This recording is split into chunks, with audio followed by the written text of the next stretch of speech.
Armand here with your forecast for the week of January 29th, 2024. Obviously, this forecast takes us into February.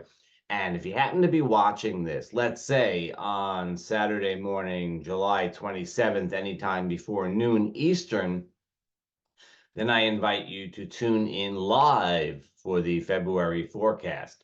Right here on the Integral Astrology channel. If you're watching this later, which is very probable, you can just go find the recording live. The forecast comes up right at the beginning of it, and then we chat and discuss whatever else is on our minds. And, well, let's get started with January 29th. This is a pretty quiet week. And to tell you the truth, not that I'm saying that you shouldn't watch the forecasts or anything like that. I'm not saying that, but it's kind of a quiet month. February is relatively quiet.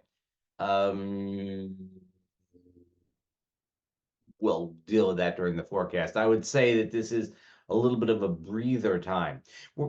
January, wow, well, I don't want to reflect too much on January for a number of reasons, but we begin this week coming off of that energy that was propelling us at the end of last week. We had the Leo full moon, the sun went on to square Jupiter, and then we had a Uranus station, all high energy stuff. Oh, it's amazing. Did anybody get any sleep last week at the end of the week there, that Thursday, Friday, Saturday time? I actually slept pretty well on Thursday. Anyway, we come off of this high energy. We're heading down towards the new moon. Not the new moon. Well, we are heading towards the new moon, but we're heading towards the first quarter moon, last quarter moon. Yeah, we're heading towards the last quarter moon, which is on February. Let me look this up over here. That's going to be on February 2nd. Okay, so we're looking about Friday for the last quarter moon. So, it's a winding down energy, but there's still enough energy in the sky. There's still enough energy going around. It's not like we're at an energy low. This is a pretty good week to take care of business as usual. This is a good week to just, get stuff done. Get done what you need to get done. The moon will be really going through Virgo, Libra, Scorpio, and then heading towards Sagittarius. We're sort of down at the back end. We're heading towards the back end of the zodiac. Everything has that kind of, bringing it in for a landing kind of energy. We're going to have the moon getting closer and closer to all the other planets. Once again, as we've had for a few years now, the planets are all kind of scrunched together. They're all in the same general neighborhood between Capricorn and Taurus. They're like most everything is sort of packed into this third of the zodiac. And then the moon goes out and, makes a round every month and then comes back in. It's, you go back into the cauldron and things bubble up and then something comes out of it and we see what that is. And then we go back into the cauldron. And so we're heading back in. We're heading back into the cauldron, but we're not quite there yet. So it's a good week to take care of stuff. It's a good week to do what, business as usual, as I said. Is it a great time to launch new project? It's okay. It's okay. I mean, you try to get new projects going on the waxing moon, but it's not a bad time. It's a great time for doing things that you want to let go of, right? If you need to let go of something, if you want to sell something, for example. We always take it in such an emotional, like I need to let go of. Yeah, sometimes you just need to let go of some junk, So it's a good time for that. Anyway, you get the idea. This is a week without a lot of, big highlights, something that's going to shake you one way or the other. And after last week and after January, that might really be appreciated. We do have some really interesting energy, though, in, I want to say the area of relationships, but I want to be a little bit more general than that, too.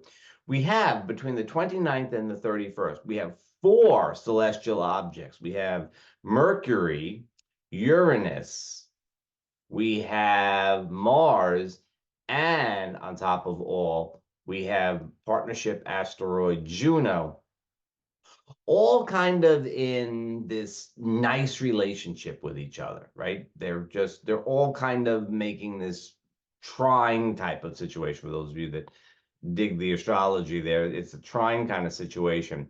It should be real, in general, it's great for communication. It's a very active sort of energy too. It's, this is not like you're going to be sitting around doing nothing with it. With Mars trine Uranus as we begin the week, this is an opportunity for harmonious action. And Mars is in Capricorn, where there's a lot of emphasis on focus, on taking a task and getting it done. Uranus, still very powerful from his station, says, let's innovate and do things a little bit differently. And then Mercury gets into it, says, let's add that communication into that. And so, this is harmonious stuff that's going on. Should be good for action. It should be good for communication and innovation. That's great. Then we take partnership asteroid Juno and bring her into the mix. She's out in Virgo, which is making sort of a grand trine situation between Uranus in Taurus and Mars and Mercury in Capricorn, and Juno out in Virgo, making a grand trine. Generally harmonious kind of configuration.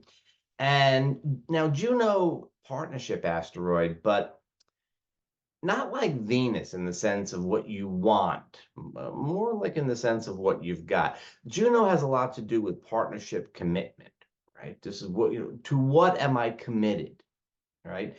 How tight is the bond? And to an extent, what am I willing to take in terms of stress to that bond? A strong Juno, the bond would take a lot of stress. Juno in some signs, then we could we could let go of this bond and form another one. In Virgo, a little bit more of a reserved vibe, although, connecting with Mercury and Mars and Uranus that really do not have a very reserved vibe. We may see some changes. In other words, I would look at this as being an opportunity. Okay, if you need to nudge a relationship or partnership, and with Juno, it's not so much like a business partnership. It tends to be more like a romantic partnership. If you need to nudge it in a particular direction, nudge it. Nudge it early in the week. This is a good idea to get things nudged early in the week. Especially if you want to bring about some kind of a change in a romantic connection, it's great for that. But in general, take Juno out of the picture, and we still have good energy for nudging things in the direction you want them to go, right? As long as you've got the intention, as long as you're focused about what you want to happen, you can make things happen. If you're just kind of leaving it up in the air and say, well, this is a situation and I'm not sure what I want to do about it, this is then a time when you may, in fact, get nudged in a particular way. And if you're really okay with whatever happens, that's fine.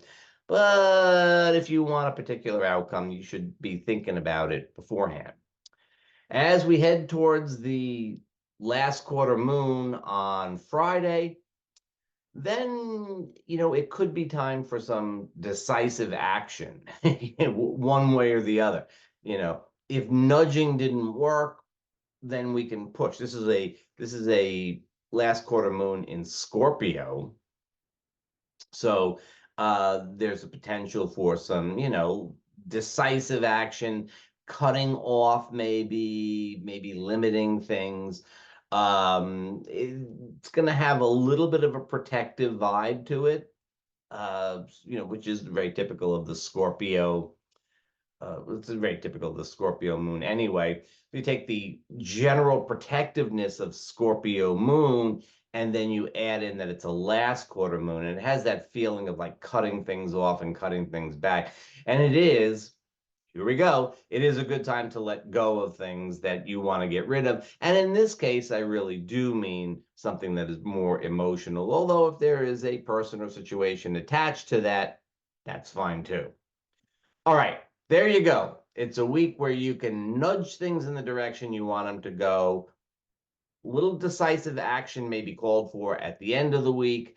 Generally speaking, this is your opportunity to enjoy your daily life, get things done the best you can, take a little bit of a breather, and have a good time.